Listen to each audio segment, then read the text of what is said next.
آج کا زبور ایک طاقتور پیغام ہے جو ہمیں خدا پر مکمل بھروسہ کرنے کی تلقین کرتا ہے۔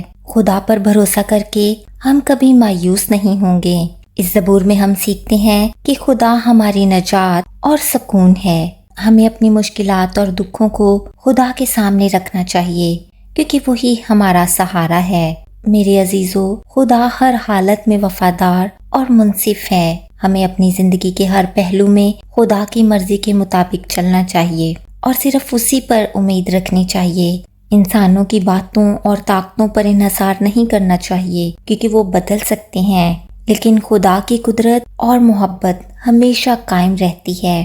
یہ زبور ہمیں سکون اور استقامت سکھاتا ہے کہ خدا ہمیشہ ہمارے ساتھ ہے، ہمیں کبھی تنہا نہیں چھوڑے گا۔ خداوند کے زندگی بخش پاک کلام میں سے زبور نمبر 62۔ میری جان کو خدا ہی کی آس ہے، میری نجات اسی سے ہے۔ وہی اکیلا میری چٹان اور میری نجات ہے، وہی میرا اونچا برج ہے، مجھے زیادہ جنبش نہ ہوگی۔ تم کب تک ایسے شخص پر حملہ کرتے رہو گے جو جھکی ہوئی دیوار اور ہلتی باڑ کی مانند ہے، تاکہ سب مل کر اسے قتل کرو۔ وہ اس کو اس کے مرتبہ سے گرا دینے ہی کا مشورہ کرتے رہتے ہیں۔ وہ جھوٹ سے خوش ہوتے ہیں، وہ اپنے منہ سے تو برکت دیتے ہیں پر دل میں لعنت کرتے ہیں۔ اے میری جان، خدا ہی کی آس رکھ کیونکہ اسی سے مجھے امید ہے۔ وہی اکیلا میری چٹان اور میری نجات ہے، وہی میرا اونچا برج ہے، مجھے جنبش نہ ہوگی۔ میری نجات اور میری شوکت خدا کی طرف سے ہے۔ خدا ہی میری قوت کی چٹان اور میری پناہ ہے۔ اے لوگو، ہر وقت اس پر توکل کرو، اپنے دل کا حال اس کے سامنے کھول دو۔